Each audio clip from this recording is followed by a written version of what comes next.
Switzerland seems to be the coziest place to debate international affairs. But in world politics, cracks start appearing everywhere. How to ensure security in an increasingly complex world? That's what the latest edition of the CransMontana Forum was about, here in Geneva.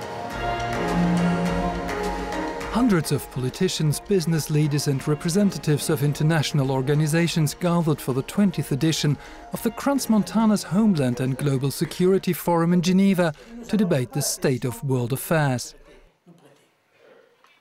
The world's in a bad way. Diplomatic language has disappeared. Look what's happening in Brussels. In the meetings between heads of state, insults and accusations fly. We're opening a new era of relationships between states that is extremely dangerous, because behind this behavior lies populism and demagogy. But the former head of the government of Catalonia points to the fact that complexity also increases because citizens are more and more present in the political arena. It's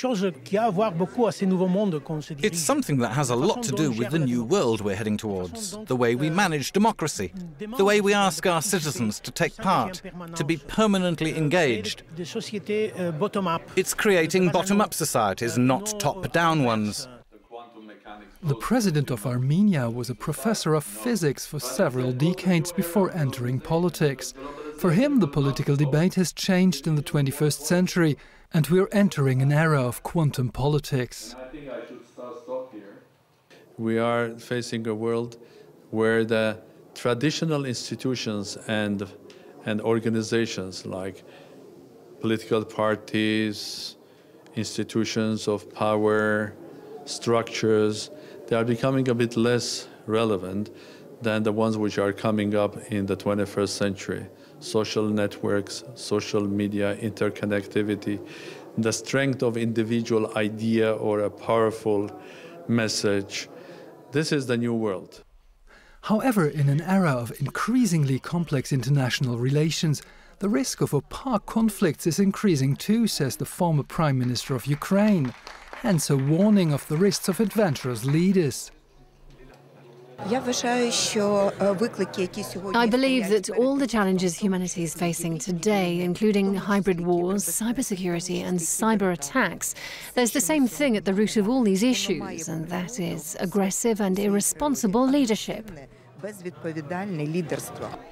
The Democratic Republic of Congo too has seen armed conflicts in the recent past, wars that implicated the whole region. The African map looks like a revolver, and the trigger is in the DRC.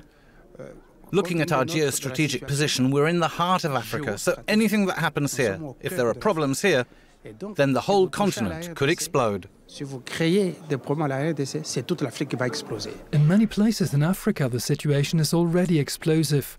According to the Deputy Director General of the UN Food and Agriculture Organization, after a decade of successful fighting famine, hunger is increasing again. The main reason is conflict. The second is climate change. And the third one is economic slowdown. Time is against us, and we need to have bold decisions. Bold decisions often need political courage, and that's precisely one of the main messages coming out of the CransMontana Forum.